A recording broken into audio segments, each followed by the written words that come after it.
Good afternoon, everybody. Can you hear? Welcome to this second budget forum. Am I working? Basically, not very often, but welcome to this session. Just a reminder that we're video recording so that people in Saskatoon and off campus and later can watch this. We have microphones for your use on either side there. And if you've got a question, please just come up, identify yourself, and if you like, the unit to which you're attached, and we'll do our best to answer questions. And a reminder too, again, that your presence here means you're okay with your image being recorded and then made available on the university's website. This is the outline of what we're going to do today. We'll talk about the cumulative increase. It's a graph you've seen before. We just wanted to remind you of it. On the grant, on inflation, and on salaries and benefits. We'll update you on some of the major revenue and expenditure parameters. We'll do a summary of the budget requests. We went through those in considerable detail in the first forum. We'll do a quick summary today. And then we'll move to the CCB recommendations. So CCB has been through all of the requests and has ranked on many of them. The chair of CCB is here with us today, Dr. Monica Chule, and she'll be able to answer any questions about CCB if she chooses to do so. We'll then go to budget decision criteria. Just a couple of graphs to show you some of the data points that we use in making recommendations to the board on allocations. These are not exclusive. These are not the only ones. These are just a couple of the things that we look at in making these decisions. And then finally, next dates in the process and the date of the final forum. Turn it over to Dave. Good, thanks. Lots. I promise I won't step on your toes if you come and sit in the front row here. Lots of room. This slide you've seen before, but just since it's the basis of, our biggest challenge and things like that, we figured we'd take and repeat it. Three different lines here. Of course, the one low, which we wish would be an awful lot higher. The one at the bottom, light blue, is the government funding. You can add another year, as we'll show on the next slide. We actually know what the provincial grant is now. It's another 0% for this year. So that makes the challenge even more. What we've referred to in the past at times is this, what we call a structural deficit, the fact that the revenues aren't matching the expenses and things like that. And of course, our biggest expense, 75% of our total university expenditures are all on people, our most important resource, of course, and that's increasing at higher than the grant is and basically keeping up with inflation. And those are in years, as I'll mention the same thing I mentioned at the last forum because I think it's important. If you look at the trajectory, it had been pretty consistent, and that was with sort of inflationary increases in the cost of living in those years on the purple line. And then across all contracts, there was a 0% increase. And so therefore the slope of the line isn't increasing as much, but it's still increasing significantly. Because even during those years when there's a 0% cost of living increase, or inflationary increase, as some people refer to it, there are still lots of expenses. Just about every collective agreement and such has got career growth increments or movement, progression through the ranks, etc., some merit. So there is expenses, which even when we factor in retirements and things like that, is about 2% per year. And if you look at the individual contracts and things like that, often they're in the range of about 3% per year, unless someone's at the max of it. So those expenses occur every year, even when there's a 0% increase. And so we've got those significant inflationary increases each year. So we've, over that this time span and things, we've had a 0% grant increase, but 17% in our largest expense item. And most of the other things fit into that inflationary category, so things like utilities and buying pens and paper, travel, etc., and things like that. So that is what our challenge is. The next slide, and this, each of the numbers here has been updated a little bit, and in generally good news. Although the first one, we've recorded here what the last 4 years have been in terms of the grant increase, 0, -5, 0, and 0. So we were thinking of putting up the budget letter and things like that here. It would be almost meaningless because budget letter this year basically said the university is getting the same this year as you got last year. It is up on the web. now if you want to go look at it, if you want to take and contrast it to other previous years, all of our budget letters are open and published on the web. I think they're on the government website as well, but they're definitely on our budget website. And so you'll see 0% grant increase. The good news part comes in the next line. We were predicting at the last budget forum that we'd have some internal transfers because of the funding formula between the two universities, and we had estimated that it would be about $1 million. At that point, we actually had even better news. So you've done great work in almost all areas. We had slight increases. For the majority of it, 1.2 of it is related to the growth in enrollments and things. A bunch of the other bit is actually good work from the resource planning people in terms of arguing for some changes in the formula. And then other ones, minor increases and things like that, where we did better in the differential between U of S on things like some of the graduates, some of the research activity and things. So a net increase of 1.924. I don't know whether you can see that from your seats, but that's this line here, funding formula shift 1.924. In the last one we had $1 million. The next one is an increase as well, the tuition adjustment to actual. In the last budget form we had 2.2 penciled in there as a forecast. It's actually done a little bit better. It's up to 2.7%. And this is the actual tuition that we experienced in the year up till now, which we then carry forward as base budget into next year. So this is a good news number in that it's not one time. It's actually base budget number because of tuition and enrollment increases in this current year that will transfer as a base starting into next year. So that's a great number as well. And then a projection. If we, and we haven't, this isn't a decision yet, but if we suggested that we conservatively estimate a 1% increase in enrollment next year, then that would generate a base budget allocation of $850,000. So that's still a decision at this point. The same as tuition, which of course we left as a question mark. That's what we're looking for input, and we have had lots of good input from students and others suggesting that we might be at the top of what tuition, the right tuition level should be. In fact, some people would argue that we're maybe beyond it. But if we were going to increase it, each 1% increase generates an additional $700,000. Maybe just add a couple of quick things on the funding formula shift, as Dave has explained. That's what apportions the money between the two universities from the pie for post-secondary.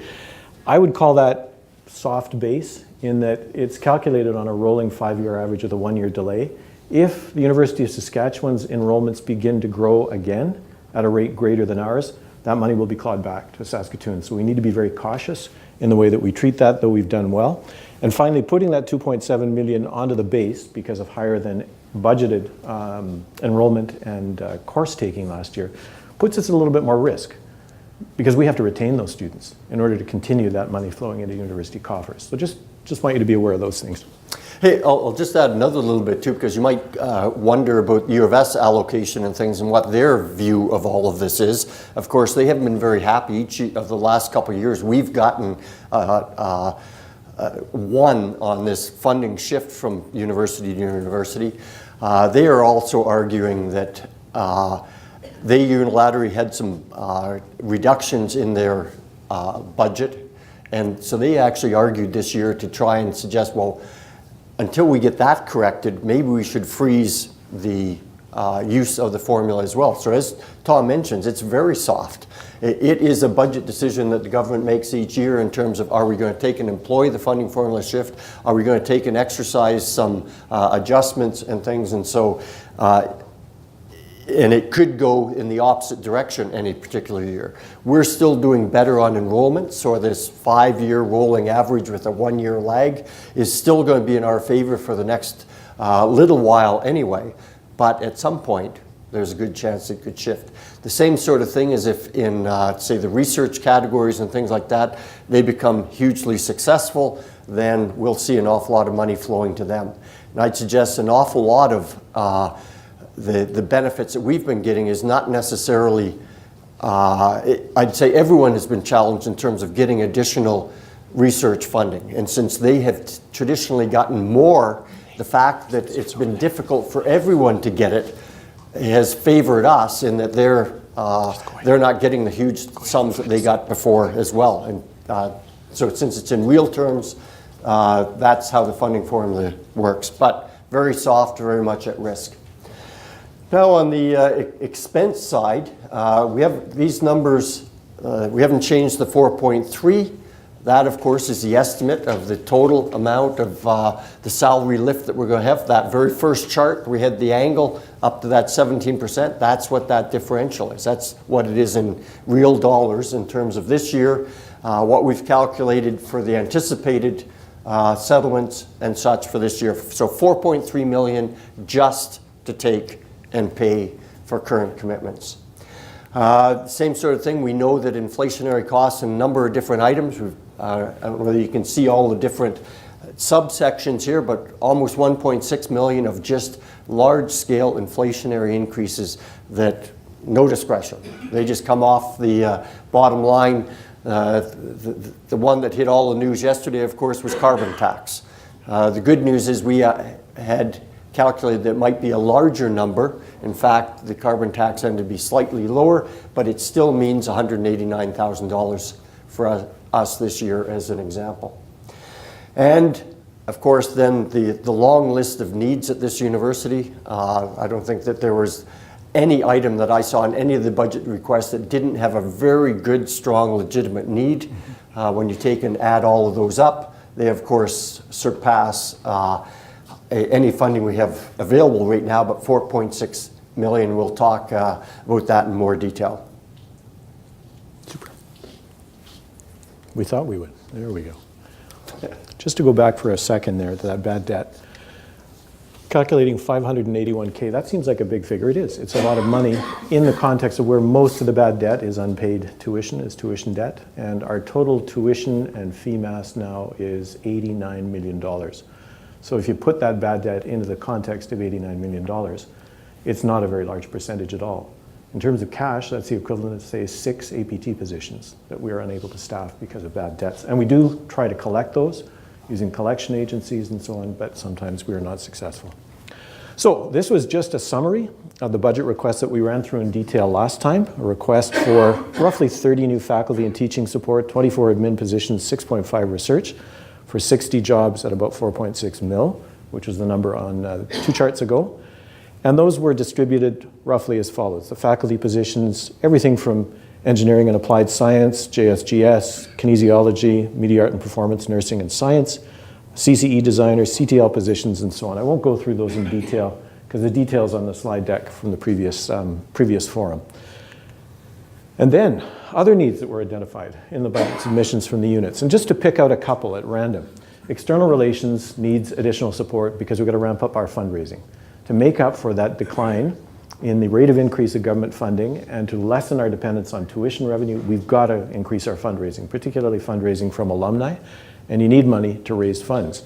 With College Avenue campus, magnificent though it is, reopened, we need staffing in there to keep the place cleaned and so on. So there are additional needs as that space was brought back on stream. Library, acquisitions have been flat now for probably a couple of years, or nearly flat for a couple of years.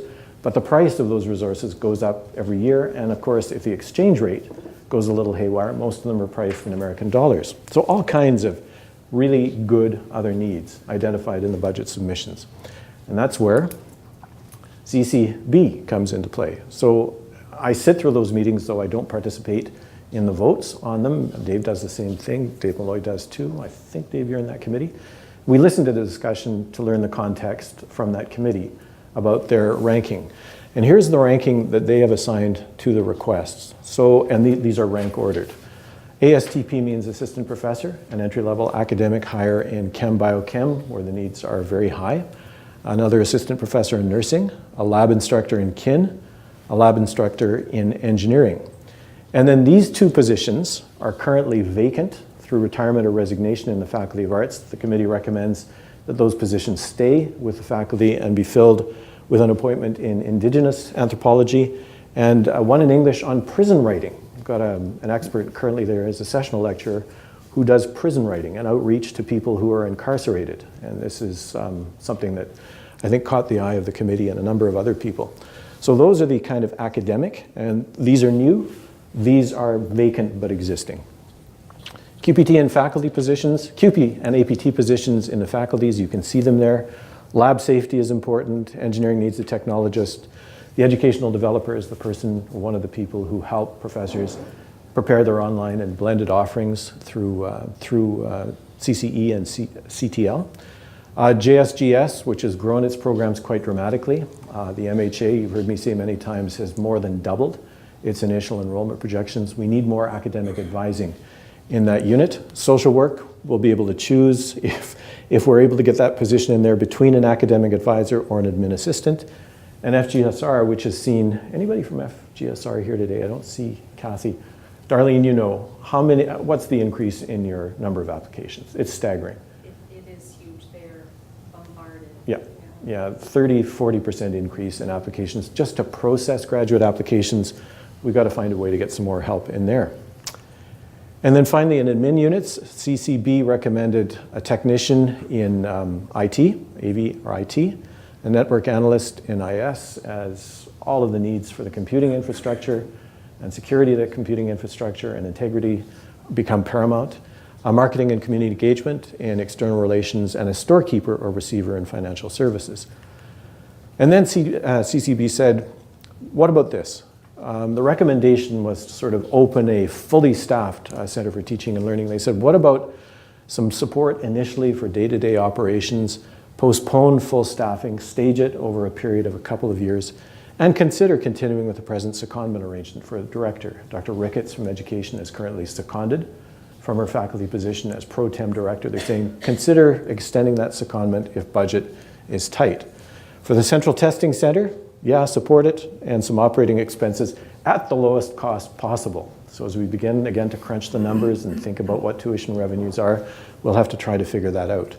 They endorsed some one-time funding for UR International to keep that steady stream, because again, our domestics are flat or in decline right now and will not begin to pick up for another 3 to 4 years. Our growth is almost, well, wholly international, and we've got to keep that up. They suggest some increase to the library's operations and acquisitions budgets. If the funding permits, help ER staff up on the fundraising side, and then kick back to the budget advisors, our group, decisions on things like facilities management requests and some other requests from external relations. And Monika, if at any time I get this wrong, just shout. Basically right? Good? Okay. Do you want to do these? If you sure, yeah. So, You got one. Got a mic. yeah. So the next two slides deal with teaching and budgeting.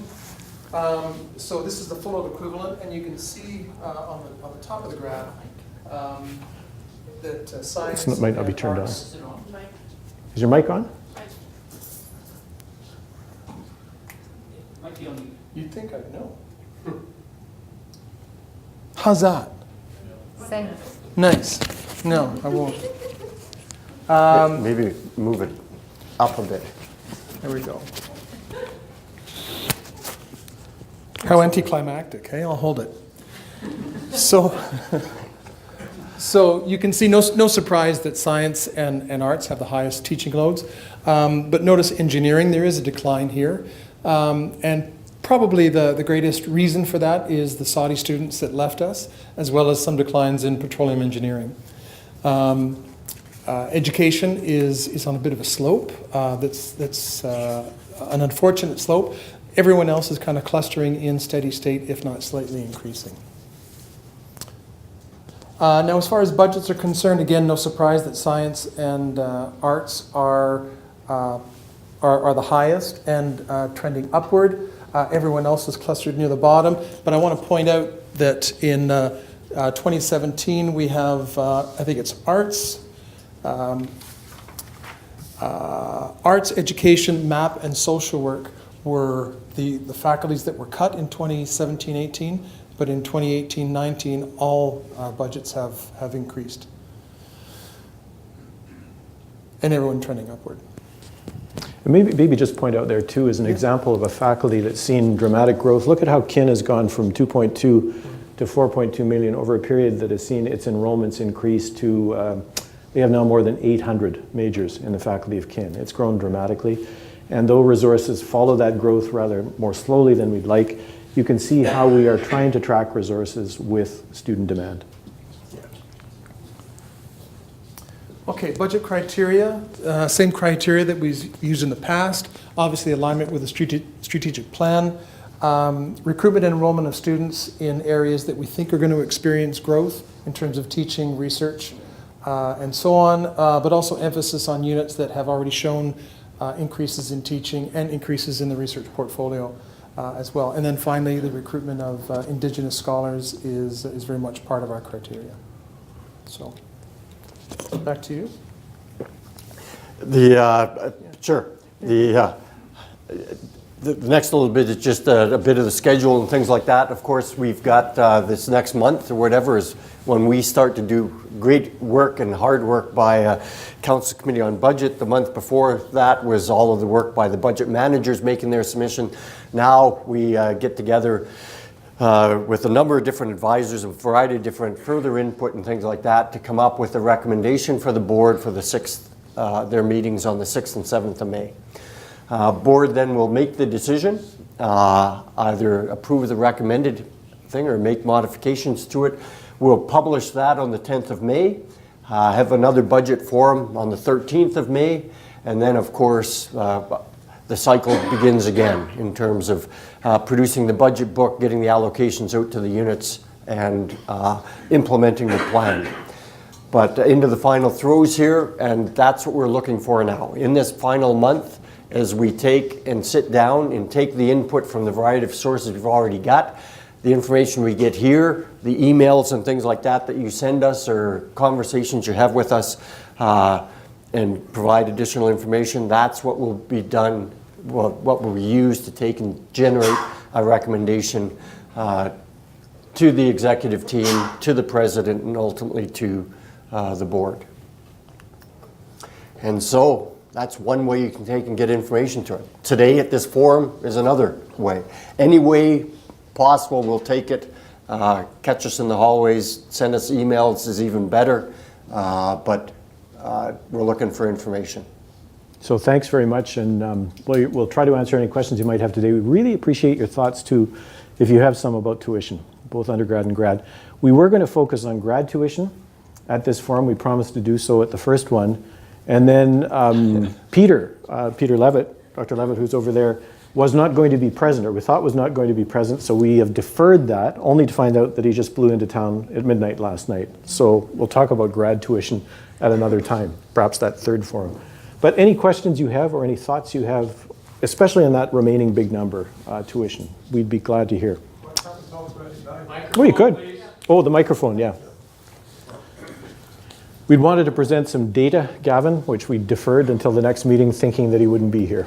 But please go ahead. Well, I mean, just following from that, me being here is an essential. The rationale for this is that I've been fairly vocal in not arguing not to increase tuition for research-based graduate studies. That's separate from what we might do with professional studies, but the argument is that the indirect costs that we accrue from doing more research and doing better research more than offset the tuition, and that we're actually punishing ourselves fiscally by increasing graduate tuition specifically. It's been pointed out in the past that graduate tuition is a quote-unquote drain on the university, and I've argued, hopefully effectively, that it's exactly the opposite. It's actually benefiting the fiscal bottom line to the university. My comments go back to the very first slide. You don't have to put it up again. It's that purple versus black versus... can I ask for the next meeting that you break out that large purple curve into 3 curves?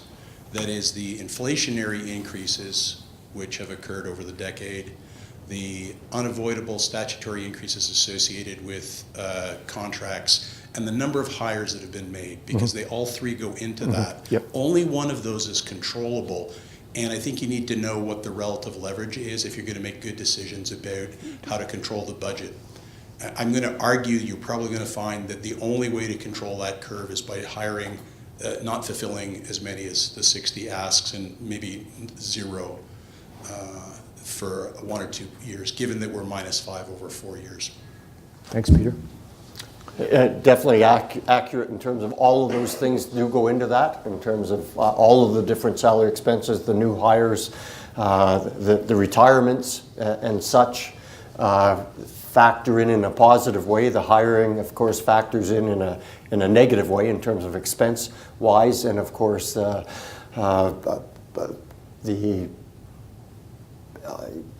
cost of living, economic, and things like that are one of the small pieces to it. Yeah. Sorry, this last comment I'll make. It's just you've put this up before as sort of the way we're being punished by the province, that we're being paid at a higher than inflation rate. And I'm going to argue there's absolutely no evidence for that we're being paid individually at rates higher than inflation. It could be that the aggregate of the three effects is greater than inflation, but that isn't a relevant comparison. So that your second curve, the rate of inflation, is just one thing. It's the per capita change through time. That's only one of three things in the purple curve, and comparing them is apples and oranges. It's just not a relevant comparison. And so the argument I think that needs to go back to the province, at least in part, is don't show us these two curves. They don't mean anything. I think the numbers will show that I think the second piece of your comment there, that our salary increases aren't more than inflation, if you said something like that, when I think the numbers will show that they are significantly more than that. Then break it out. Yeah, because just built into it. Now, of course, there's actually a large number of people that are at top of scale. But if you took someone who's not at top of scale right now in almost all the collective agreements, whether it's QP, APT, or IRFA, and in the case of out of scope performance pay calculations, then there's say an average of 3% per year that is going into there, plus the inflation and things. And so over that period, you're going to find that the purple line for just salary increases is more than the black line.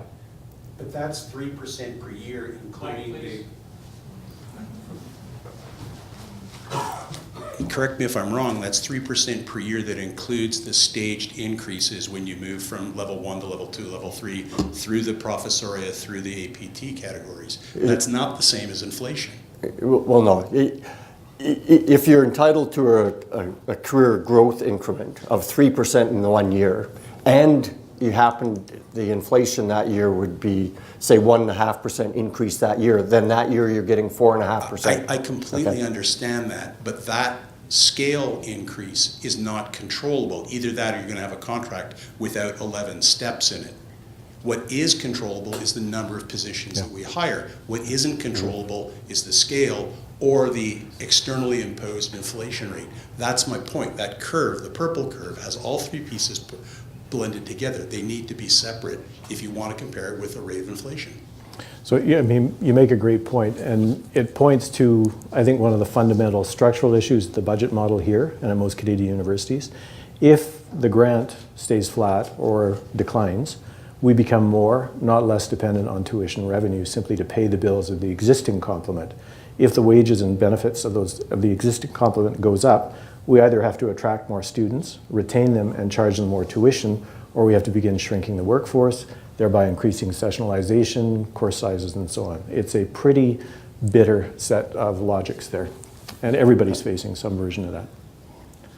Or bottom line, like you say, is that you've got to shrink. You can't have growth in a number of staff at the university, staff and faculty, if the revenue doesn't increase somewhere.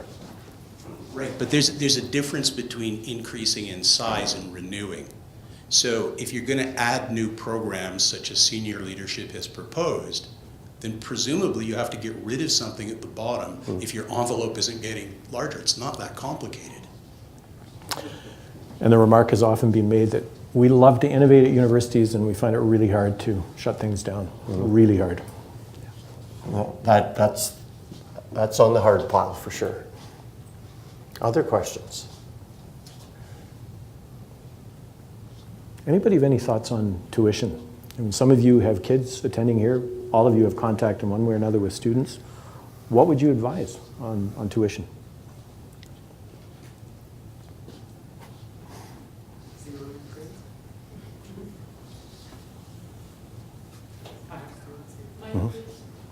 Mike, maybe Martin, you could, 0 increase was the comment. And again, each percentage increase in tuition is roughly $700K, $750,000, somewhere around there.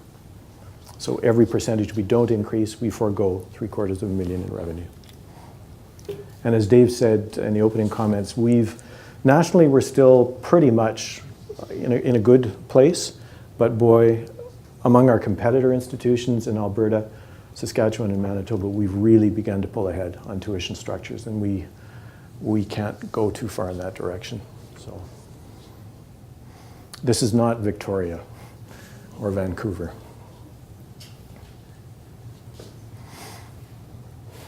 No further questions or thoughts? Maybe while you're thinking of some questions, go ahead, Peter. We didn't put a slide up there because there was no change, but if you're wondering about what we got in terms of the sustaining capital, which is now called preventive maintenance renewal, exactly the same as last year, which was exactly the same as the year before, and so we didn't bother repeating it at all. So no changes there either. We often make a big deal of us having a balanced budget year after year after year for nearly 3 decades. Has U of S done the same thing? And if they haven't, have there actually been any consequences? I mean, I too sort of think that we need to take the foot off the gas with the tuition, not just graduate student, just across the board. And let me ask you a question. What would happen if we had a deficit budget for a year? There's no rule. The board guidelines say the budget shall be balanced, but there's not a statutory requirement and so on. What happens then is your deficit becomes your first charge in the following fiscal. And if your enrollments begin to decline, you're quickly headed toward catastrophe. I understand that. I'm not suggesting it's a good idea. The initial comment was more, what has U of S done? Because I never hear them making the 25 straight years of balanced budget, which suggests to me that maybe they haven't done it, and I don't see the consequences of that as clearly. Yeah. Go ahead. Yeah, as Tom said, there's no regulation against it. In fact, U of S last year did have a deficit budget. In part, it might have been a statement with respect to them getting clawed back the year prior to that. Lots of discussion about whether they have reserves or not, whether they could take and absorb it. I think it makes a statement in a variety of different ways and things. But just like your personal budget and things like that, it makes the following years even harder. So if you could see somehow with the great ability to predict that next year was going to be a rich year in some way, or that you knew the grant was going to increase, it'd be a good way to take and soften and transition into something like that. But if the future forecast is going to be as challenging or not, then why would you put the debt into next year? Well, I think you answered the question because you're making a political statement to the government that we're going to hold the line on tuition, we're not going to punish the students any further, but we're also not going to accept a 0. Any other questions or thoughts? If not, we thank you. Dave and I thank you very much for coming. And we look forward to updating you again after the board approves the 1920 budget. And we'll have a discussion with you at that time. This will go up on the web within a couple of days if you want to point people to it, both the video and the slide deck. And as always, we welcome your input via budget@uregina.ca. So thanks very much for coming. Thank you.